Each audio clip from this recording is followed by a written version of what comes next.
Hello दोस्तों, इस video में हम बात करेंगे संघीय प्रणाली, संघ एवं केंद्र शासित प्रदेश और केंद्र राज्य संबंध के बारे में। ये वीडियो पॉलिटी सब्जेक्ट है और लेखपाल के लिए one of the most important video. ठीक क्यों? क्योंकि यूपी SSC आयोग के द्वारा पैट में प्लस जो है अन्य मेंस एग्जाम में जितने भी प्रश्न कराए गए हैं वो सारे के सारे प्रश्न इस वीडियो में सम्मिलित है, इस PDF में सम्मिलित है। ठीक, ये वीडियो ज़रूर देख लेना पैट एग्ज़ाम देने से पहले या फिर आईकिन से लेखपाल एग्ज़ाम देने से पहले। ठीक, तो डिस्कस करते हैं। पहला प्रश्न कह रहा है कि उस भारतीय प्रधानमंत्री का क्या नाम है जिन्होंने संसद में यह घोषणा की थी कि वह मंडल आयोग की सिफारिशों को लागू करेंगे, और इस घोषणा से भारत में देशव्यापी विरोध शुरू हो गया था। ठीक, यानी कि ऐसे कौन से प्रधानमंत्री हैं जिन्होंने यह घोषणा की थी कि मंडल आयोग की सिफारिशों को लागू करेंगे। ठीक, तो ये प्रधानमंत्री थे VP सिंह। ठीक, और इनका जो है एक बड़े पैमाने पर विरोध किया गया था। इसकी व्याख्या कह रहा है, भूतपूर्व प्रधानमंत्री VP सिंह ने वर्ष 1990 में मंडल कमीशन की अनुशंसा को लागू करने की घोषणा की थी।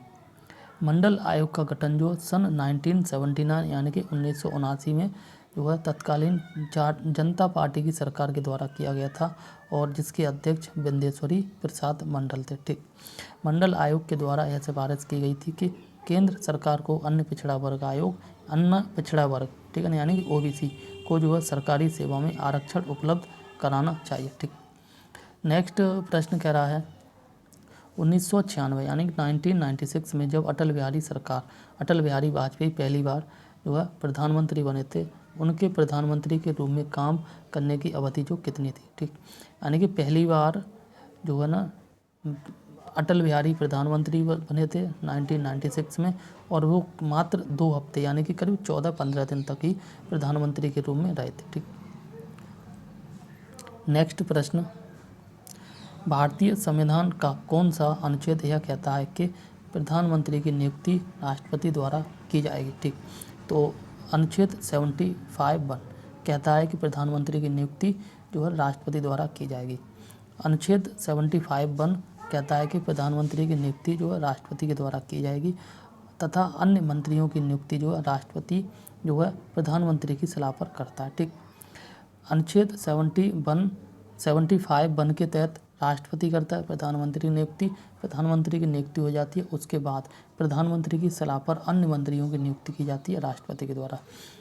प्रधानमंत्री की नियुक्ति प्लस अन्य मंत्रियों की नियुक्ति राष्ट्रपति ही करता है। ठीक, लेकिन अन्य मंत्री की जो नियुक्ति है वो प्रधानमंत्री की सलाह से की जाती है। ठीक, नेक्स्ट करा, संविधान के अनुच्छेद 75 तथा अनुच्छेद 164 और जो है 10वीं अनुसूची में संशोधन करके केंद्र में प्रधानमंत्री एवं राज्यों में मुख्यमंत्री के सहित मंत्रियों की कुल संख्या लोकसभा या विधानसभा में जो है अधिकतम 15% निर्धारित की गई है। यहाँ पे बात की जा रही है कैबिनेट मंत्री की। ठीक, तो जैसे सत्ता में जितने भी जो है सांसद चुन के जाते हैं उसका 15%, जितने भी होंगे 15%, वो 15% जो है ना लोग कैबिनेट में मंत्री बन सकते हैं। कितना? 15% लोग कैबिनेट में मंत्री बन सकते हैं। ठीक, सबसे बड़े मंत्री। ठीक, और इसका आर्टिकल है केंद्र सरकार में 75, ध्यान से सुनना, केंद्र सरकार में 75 और स्टेट में 164। अब 164 और 75 में एक रिलेशन दिख रहा है, ध्यान से देखो इसी 75 इस 164 को कैसे बनाया गया है। जो 6 है, 6 में हमने आगे वाला एक ऐड किया तो ये 7 हो गया, और इसी आगे वाले एक को 4 में ऐड किया तो ये 5 हो गया। ठीक, तो ऐसे कुछ नंबर के साथ खेलो और याद हो जाएगा। वहीं अगर हम बात करें दिल्ली में, तो दिल्ली में यह संख्या मात्र जो है 10% है, 10% ही जो है ना बन सकते हैं। ठीक, बाकी अदर स्टेट में प्लस केंद्र सरकार में कैबिनेट मंत्री कितने बनते हैं? 15%, और दिल्ली में विधानसभा में कितने बनते हैं? 10%। ठीक,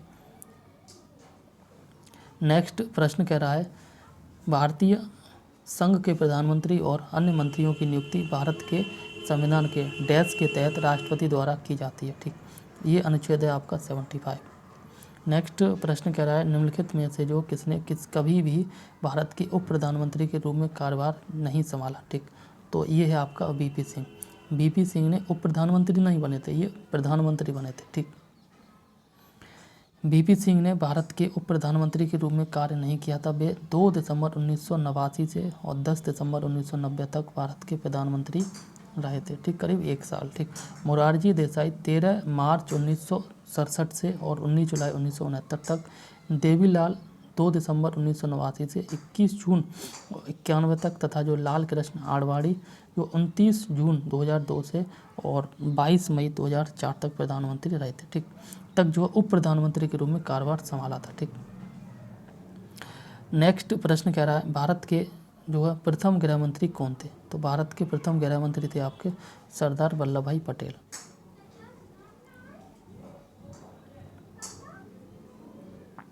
नेक्स्ट प्रश्न कह रहा है कि एक व्यक्ति जो संसद का सदस्य नहीं है उसे राष्ट्रपति द्वारा जो है अधिकतम कितने महीनों के लिए मंत्री के रूप में नियुक्त किया जा सकता है? ठीक, तो ये जो कार्यकाल है या समय है ये है करीब 6 मंथ का। ठीक, भारत के संविधान के अनुच्छेद जो है 75 के अनुसार कोई मंत्री जो निरंतर 6 महीने की किसी अवधि तक संसद के किसी भी सदन का सदस्य नहीं है, यानी कि सदस्य होने के बिना, ठीक है ना, उसे भी व्यक्ति को भी मंत्री बनाया जा सकता है मैक्सिमम 6 मंथ के लिए। ठीक, और 6 मंथ के अंदर चुनाव करा दिए जाते हैं और फिर वह जब जीत जाएगा तो वह जो है ना व्यक्ति परमानेंट अगले 5 साल तक मंत्री बना रहेगा। अगर हार जाता है तो फिर उसे 6 मंथ के लास्ट डे को रिजाइन करना होगा। ठीक, संसदीय प्रणाली में कार्यपालिका किस के जो है प्रति उत्तरदायी होता है? ठीक, कार्यपालिका जो है ये विधानमंडल के प्रति उत्तरदायी होता है। ठीक,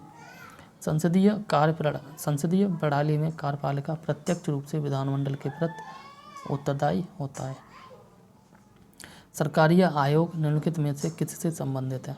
तो सरकारीय आयोग का संबंध है केंद्र और राज्य संबंध से। ठीक, सरकारीय आयोग जो है केंद्र और राज्य संबंध से संबंधित है। इस आयोग के अध्यक्ष जो है रणजीत सिंह सरकारिया हैं। ठीक, नेक्स्ट प्रश्न, राज्य सरकारों का संवैधानिक प्रमुख कौन होता है? ये प्रमुख होता है आपका राज्य में प्रमुख होता है सरकारों का राज्यपाल और केंद्र में सरकारों का प्रमुख होता है राष्ट्रपति। ठीक, और इसका व्याख्या देखते हैं। राज्य सरकारों का संवैधानिक प्रमुख राज्यपाल होता है। भारतीय संविधान के अनुच्छेद 153 के अनुसार प्रत्येक राज्य के लिए एक राज्यपाल होगा। भारतीय संविधान के अनुच्छेद 154 में कहा गया है कि राज्य की कार्यपालिका जो है कार्यपालिका शक्ति राज्यपाल में निहित है। ठीक, नेक्स्ट प्रश्न कह रहा है न्यायिक ढांचा और सर्वोच्च न्यायालय और उच्च न्यायालय के बारे में, यानी कि सुप्रीम कोर्ट और हाई कोर्ट के बारे में इम्पोर्टेंट प्रश्न है। ठीक, यहाँ पे बात की जा रही है निम्नलिखित में से कौन सा ऐसा अनुच्छेद है जो भारतीय संविधान में सर्वोच्च न्यायालय की स्थापना और गठन के बारे में बात करता है? ठीक, यानी कि सुप्रीम कोर्ट का गठन करने के लिए किस आर्टिकल में बात की गई है? तो ये है आपका 124। ठीक, और यहाँ पे आगे देखते हैं भारतीय संविधान के अनुच्छेद जो है 124 में और सुप्रीम कोर्ट की स्थापना और गठन से संबंधित प्रावधान है। भारतीय संविधान के तहत जो है एकीकृत न्याय व्यवस्था की स्थापना की गई, जिसके शीर्ष पर उच्चतम न्यायालय और उसके अधीन जो है उच्च न्यायालय व अधीनस्थ न्यायालयों की श्रेणियां हैं।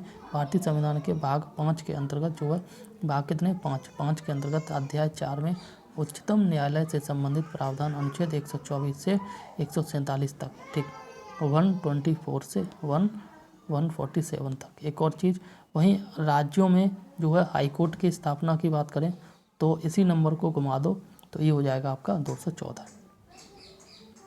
नेक्स्ट प्रश्न कह रहा है भारत के जो है सर्वोच्च न्यायालय का उद्घाटन डैश को किया गया था? और उद्घाटन संसद भवन यानी कि अब पुराना हो गया है, ठीक है ना, और में प्रिंसेस में के चेम्बर में हुआ था। ठीक, ये डेट क्या है आपकी? ये डेट है आपकी 28 जनवरी 1950। कब है? 28 जनवरी 1950 को। और नेक्स्ट प्रश्न कह रहा है भारत के जो सर्वोच्च न्यायालय यानी कि सुप्रीम कोर्ट का उद्घाटन 28 जनवरी 1950 को किया गया था। उद्घाटन संसद भवन में चेम्बर ऑफ प्रिंसेस में हुआ था, जिसमें जो है भारत की संसद, राज्यों की परिषद और लोगों का सदन में शामिल हुआ था।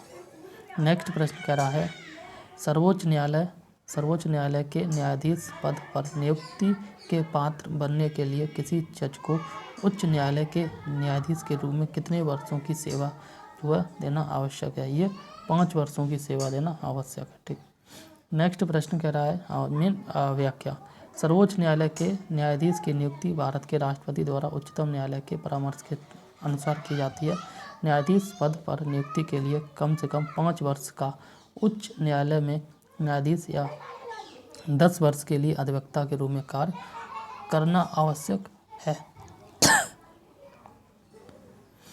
नेक्स्ट प्रश्न कहें तो नेक्स्ट प्रश्न कह रहा है निम्नलिखित में से कौन सी सर्वोच्च न्यायालय के न्यायाधीश की सेवानिवृत्त होती है? सुप्रीम कोर्ट की बात करें तो ये 65 होती है। ठीक, वहीं हाई कोर्ट की बात करें तो 62 एज होती है। ठीक, आगे यहाँ देख लो, सर्वोच्च न्यायालय में न्यायाधीशों की सेवानिवृत्ति मतलब रिटायरमेंट की आज जो 65 होती है, जबकि उच्च न्यायालय में 62 होती है। भारत में उच्च न्यायालय यानी उच्चतम न्यायालय, सर्वोच्च न्यायालय या सुप्रीम कोर्ट, ठीक है ना। न्यायालय की स्थापना भारतीय संविधान के अनुच्छेद 124 के तहत की गई है। किस याचिका के अंतर्गत जो है न्यायालय, अवर न्यायालय या किसी अन्य प्राधिकारी के समक्ष जो है लंबित किसी मामले को उच्चतर प्राधिकारी या न्यायालय में स्थानांतरित करने का आदेश देता है? तो ये है आपका उत्प्रेषण। ठीक, तो इसका व्याख्या देखते हैं। उत्प्रेषण याचिका के अंतर्गत न्यायालय, अवर न्यायालय या किसी अन्य प्राधिकारी के समक्ष लंबित या किसी मामले को उच्चतर प्राधिकारी या न्यायालय में स्थानांतरित करने का आदेश देता है। ठीक, नेक्स्ट प्रश्न कह रहा है भारत के उच्चतम न्यायालय की प्रथम महिला न्यायाधीश कौन है? तो ये आपका आंसर है फातिमा बीवी। ठीक, अभी तक देश आज़ाद हुआ तब से और अब है 2026 फरवरी, अब तक कोई भी सुप्रीम कोर्ट की मुख्य न्यायाधीश नहीं रही है। सुप्रीम कोर्ट में महिला न्यायाधीश तो पहुंच चुकी है लेकिन मुख्य न्यायाधीश नहीं रही है। ठीक, भारत की उच्चतम न्यायालय की प्रथम जो है महिला न्यायाधीश एम फातिमा बीवी थी। एम फातिमा बीवी 6 अक्टूबर 89 से 29 अप्रैल 92 तक उच्चतम न्यायालय की न्यायाधीश रही थी। लीला सेठ किसी उच्च न्यायालय की प्रथम महिला मुख्य न्यायाधीश रह चुकी हैं, वो हिमाचल प्रदेश की। नेक्स्ट प्रश्न कह रहा है उच्चतम न्यायालय की प्रथम महिला न्यायाधीश कौन थी? तो अभी जस्ट बात की फातिमा बीवी। ठीक है, और लीला सेठ हिमाचल प्रदेश की मुख्य न्यायाधीश रह चुकी है। ठीक, नेक्स्ट प्रश्न कह रहा है उच्चतम न्यायालय में संविधान के निर्वचन से संबंधित मामले की सुनवाई करने के लिए न्यायाधीशों की संख्या जो है कम से कम कितनी होनी चाहिए? तो वो है आपकी 5। उच्चतम न्यायालय में संविधान के जो है निर्वचन से संबंधित मामले की सुनवाई करने के लिए न्यायाधीशों की संख्या कम से कम 5 होनी चाहिए और इसका आर्टिकल है 145(3). नेक्स्ट प्रश्न कह रहा है निम्नलिखित में से कौन जिला और अधीनस्थ न्यायालयों और जो उच्च न्यायालयों के आदेशों, निर्णयों और मामले के विवरण का एक व्यापक डेटाबेस प्रदान करता है? ठीक, तो इसका जो सही आंसर होगा वो होगा आपका ऑप्शन डी, दैट इज राष्ट्रीय न्यायिक डेटा ग्रिड। क्या है? राष्ट्रीय न्यायिक डेटा ग्रिड। ठीक, पैट 23 में आया हुआ प्रश्न है। राष्ट्रीय न्यायिक डेटा ग्रिड एक व्यापक डेटाबेस है जिसमें जिला और अधीनस्थ न्यायालयों तथा जो उच्च न्यायालयों के आदेशों, निर्णयों एवं मामले के विवरण का एक जो व्यापक डेटाबेस प्रदान करता है। आगे, उच्च न्यायालय का नाम बताइए जिसका क्षेत्राधिकार अंडमान और निकोबार द्वीप समूह के केंद्र शासित प्रदेश पर है? तो ये आपका है कोलकाता। अच्छा देखो, एक चीज़ बताऊँ मैं आपको, इस प्रकार से इंडिया, यहाँ पर आपका जो है श्रीलंका हो गया। ठीक, अब देखो इधर आपका लक्षद्वीप है, इधर आपका अंडमान एंड निकोबार हो गया। इधर आपका यहाँ पे इस जगह पे क्या है आपका महाराष्ट्र, यानी कि महाराष्ट्र में हाई कोर्ट है मुंबई हाई कोर्ट। तो मुंबई हाई कोर्ट का जो हेड है, यानी कि लक्षद्वीप का जो न्यायालय ये आपका मुंबई में है और अंडमान का न्यायालय आपका कोलकाता में, इधर पश्चिम बंगाल पड़ता है, उसी के डायरेक्शन में। ठीक, ये ध्यान रखना। नेक्स्ट प्रश्न कह रहा है भारत के किसी राज्य के राज्यपाल के पद का आधिकारिक कार्यकाल जो कितना होता है? राज्य के राज्यपाल का आधिकारिक कार्यकाल जो है 5 वर्ष होता है।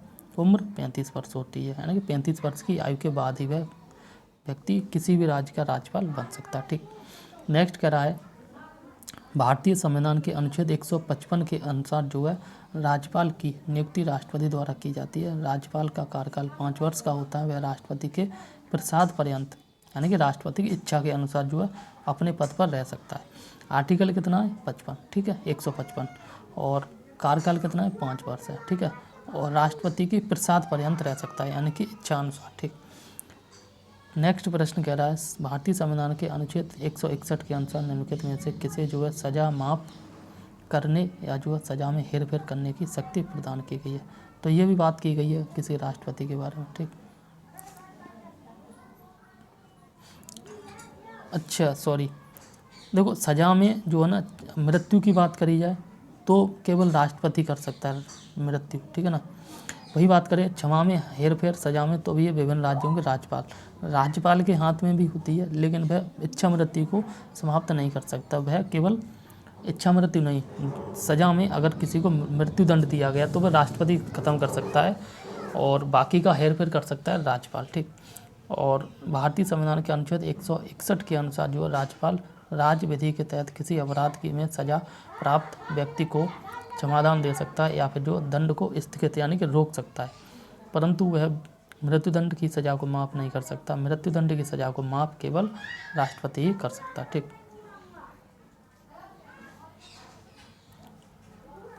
नेक्स्ट यहाँ पे बात की जा रही है अप्रैल 2019 तक जो है उपलब्ध जानकारी के अनुसार महाराष्ट्र का राज्यपाल, ये तो भाई थोड़ा वैसा प्रश्न है, आई मीन करंट अफेयर का तो छोड़ देता। ठीक, नेक्स्ट कह रहा है स्वतंत्र भारत में किसी राज्य की महिला जो है कौन थी। तो ये आपकी थी आपकी सरोजिनी नायडू, यानी कि पहली महिला राज्यपाल, भारत की पहली महिला राज्यपाल सरोजिनी नायडू। किस स्टेट की थी, उत्तर प्रदेश की, और 1925 में यही जो है ना कांग्रेस की कानपुर अधिवेशन हुआ था, वहाँ भी पहली भारतीय महिला अध्यक्ष के रूप में जो है ना इन्होंने कार्यभार किया संभाला था, उन्हें अध्यक्ष बनी। नेक्स्ट प्रश्न कह रहा है निम्नलिखित में से कौन सा कथन सत्य है। ठीक, तो जो सत्य वही देख लेते हैं, ऑप्शन सी इसका सही है। ठीक है, तो यहाँ पे बात की जा रही भारत के राष्ट्रपति द्वारा राज्य के राज्यपाल की नियुक्ति की जाती है। भारत के राष्ट्रपति के द्वारा राज्यपाल की नियुक्ति की जाती है, सही बात है। ठीक है, बाकी देख लो केंद्रीय जो है मंत्रिपरिषद के द्वारा राज्यपाल की नियुक्ति की जाती है, और नीचे कह रहा है राज्य के विधानसभाओं के द्वारा राज्यपाल की नियुक्ति की जाती है या फिर प्रधानमंत्री के, नहीं ये सब ना, केवल राज्यपाल की नियुक्ति राष्ट्रपति के द्वारा की जाती है। 155 आर्टिकल है, 5 साल जो कार्यकाल है, और राष्ट्रपति की इच्छा पर्यंत यानी कि इच्छा अनुसार। ठीक है, यहाँ पे देख लो राज्यपाल जो है राज्य का कार्यकारी प्रमुख होता है। भारतीय संविधान के आर्टिकल 155 के तहत जो है राज्य के राज्यपाल की नियुक्ति भारत के राष्ट्रपति द्वारा की जाती है। अनुच्छेद 156(1) के अनुसार राज्यपाल राष्ट्रपति के प्रसाद पर्यंत अपना पद धारण करता है। यह राज्य की कार्यपालिका का जो प्रमुख होता है। संविधान में राज्यपाल के पद का उल्लेख जो अनुच्छेद 153 में की गया। अनुच्छेद 153 में राज्यपाल के पद की बात की गई है। राज्यपाल की नियुक्ति आर्टिकल 155 में की गई है। ठीक, राष्ट्रपति करता है और कार्यकाल मैक्सिमम 5 साल है, और बाकी राष्ट्रपति की इच्छा पर निर्भर करता है। ठीक, भारत में किसी राज्य के राज्यपाल का नियुक्ति प्राधिकारी निम्नलिखित में से कौन करता है। तो ये तो करता है भारत का राष्ट्रपति। ठीक, नेक्स्ट प्रश्न कह रहा है राज्यपाल के संदर्भ में वह कौन सा कथन सही है। ठीक, तो ये ऑप्शन डी इसका सही है, न तो 1 न 2। ठीक, यहाँ पे क्या कह रहा है वह राज्य विधान परिषद के 1/4 सदस्यों को मनोनीत कर सकता है।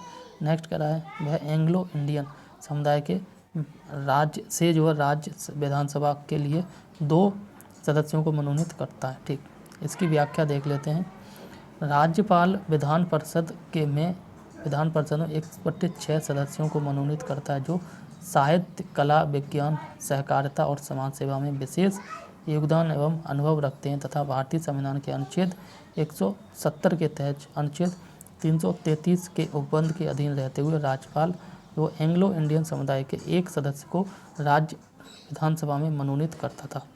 104वें संविधान संशोधन अधिनियम 2019 के द्वारा लोकसभा तथा राज्य विधानसभाओं में एंग्लो इंडियन समुदाय के मनोनयन के प्रावधान को समाप्त कर दिया। ठीक, ये इम्पोर्टेंट है।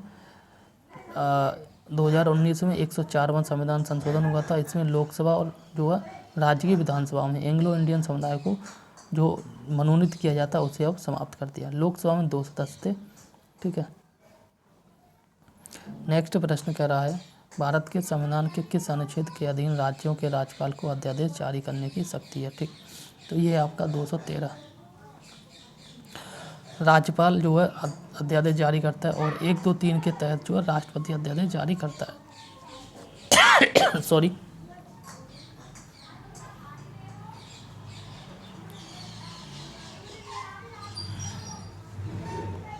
डैश को विधानसभा का सत्रावसान करने की शक्ति है।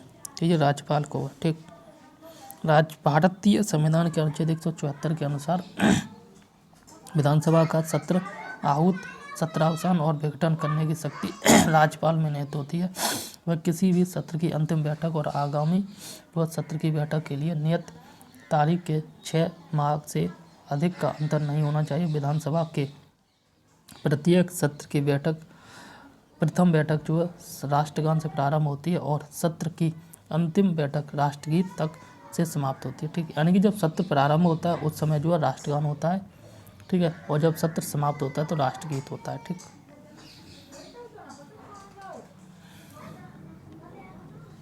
नेक्स्ट कह रहा है भारतीय संविधान के किस अनुच्छेद में यह शामिल है कि राज्यपाल विधानसभा को संबोधित कर सकते हैं, राज्यपाल सदन को जो है संदेश भेज सकते हैं। तो यह बात की गई है आर्टिकल 175 में। ठीक, पैट 2023 हुआ था, उसमें जितने भी प्रश्न आए उनमें से मैक्सिमम प्रश्न एकदम हाई लेवल के थे। ठीक, भारतीय संविधान के अनुच्छेद 175 के अंतर्गत जो है राज्यपाल विधानसभा को संबोधित कर सकता है, सदन को संदेश भेज सकता है। नेक्स्ट प्रश्न कह रहा है भारत के संविधान में निम्नलिखित में से किसके विरुद्ध जो है अभियोग चलाने का प्रावधान नहीं है। ठीक, किसके विरुद्ध अभियोग नहीं चला सकते। ठीक, तो राज्य में राज्यपाल के विरुद्ध जो अभियोग नहीं चला सकते। और इसमें ठीक है, आगे यहाँ पे बात की जा रही है भारत के संविधान में जो है राज्य के राज्यपाल के विरुद्ध जो अभियोग चलाने का प्रावधान नहीं है। भारतीय संविधान के अनुच्छेद 61 में जो है राष्ट्रपति के विरुद्ध, अनुच्छेद 67 ख में उपराष्ट्रपति के विरुद्ध और अनुच्छेद 124(4) में जो है उच्चतम न्यायालय के न्यायाधीशों के विरुद्ध महाभियोग चलाने की प्रावधान है। ठीक, लेकिन राज्यपाल के विरुद्ध नहीं है। अब इसका रीजन क्या है कि राज्यपाल की जो बागडोर होती है वह राष्ट्रपति के हाथ में। राष्ट्रपति जब तक चाहे तब तक वह राज्यपाल रहेगा और जब चाहे तब वह हटा सकता है। ठीक, तो इसलिए महाभियोग चलाने की जरूरत ही न पड़ती। राष्ट्रपति का आर्टिकल है महाभियोग का 61 और उपराष्ट्रपति का जो है 67 ख, और वहीं बात करें उच्चतम न्यायालय के न्यायाधीशों का है 124(4). ठीक, नेक्स्ट प्रश्न कह रहा है उत्तर प्रदेश के उच्च न्यायालय यानी कि हाई कोर्ट के मुख्य न्यायाधीश की नियुक्ति कौन करता है। ठीक है ना, तो इसका जो सही आंसर होगा दैट इज ऑप्शन बी। ठीक है, कौन सा ऑप्शन? बी। हम भी यहाँ देख लेते हैं।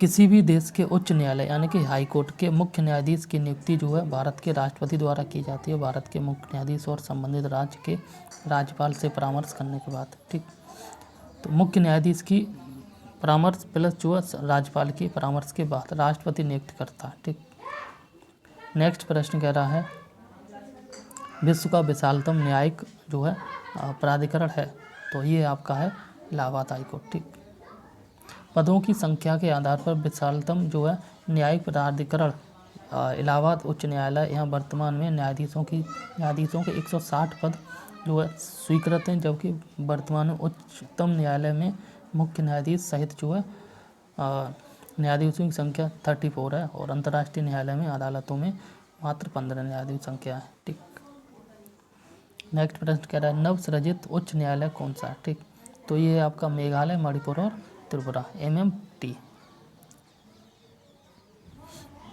और अभी वर्तमान में कुल जो है इंडिया में 25 हाई कोर्ट हैं। ठीक, नेक्स्ट प्रश्न कह रहा है भारतीय संविधान के निम्नलिखित में से जो है किस अनुच्छेद के अंतर्गत विधानसभा को विधान परिषद का सृजन करने का प्रस्ताव जो है पास करने की इजाज़त मिलती है, तो वो है आपका 169। ठीक, भारतीय संविधान के अनुच्छेद 169 के तहत यदि राज्य की विधानसभा ने जो है विधान परिषद के सृजन या जो है उत्साधन के लिए संकल्प प्रस्ताव कुल सदस्य संख्या के बहुमत के द्वारा तथा उपस्थित और मत देने वाले सदस्यों की संख्या के कम से कम 2/3 बहुमत के द्वारा पारित कर दिया है, तो संसद इसके लिए उपबंध जो कर सकेगी।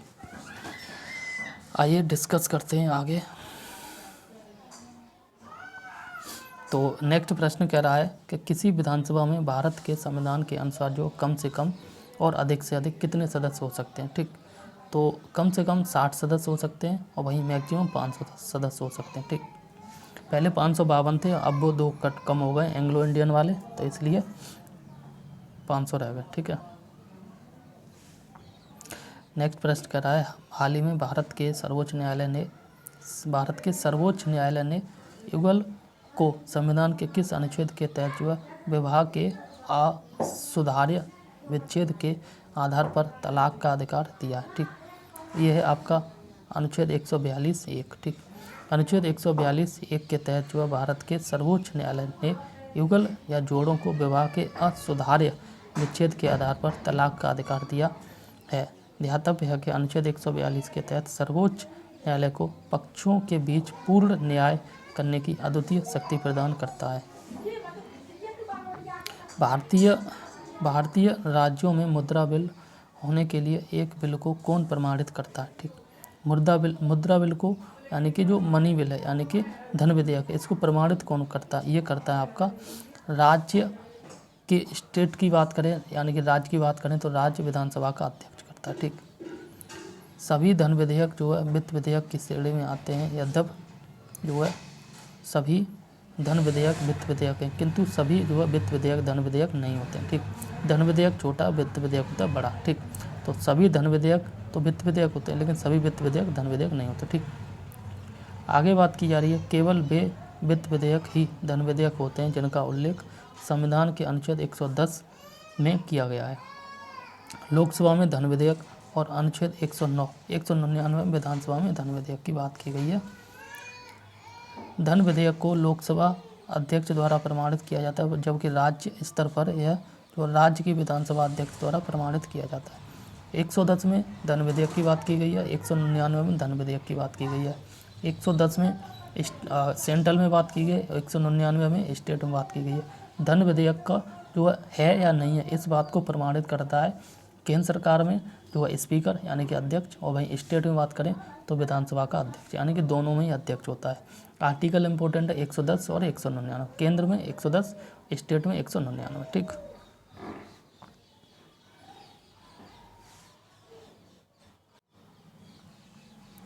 नेक्स्ट प्रश्न कह रहा है कि स्वतंत्र भारत में उत्तर प्रदेश राज्य के प्रथम विधानसभा अध्यक्ष कौन थे।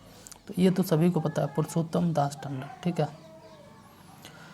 स्वतंत्र भारत में उत्तर प्रदेश राज्य के प्रथम जो विधानसभा अध्यक्ष थे पुरुषोत्तम दास टंडन, जो इस पद पर 31 जुलाई 1937 से 10 अगस्त 1950 तक रहे थे। नफीसुल हसन दूसरे तथा मदन मोहन वर्मा जो 5वें अध्यक्ष थे।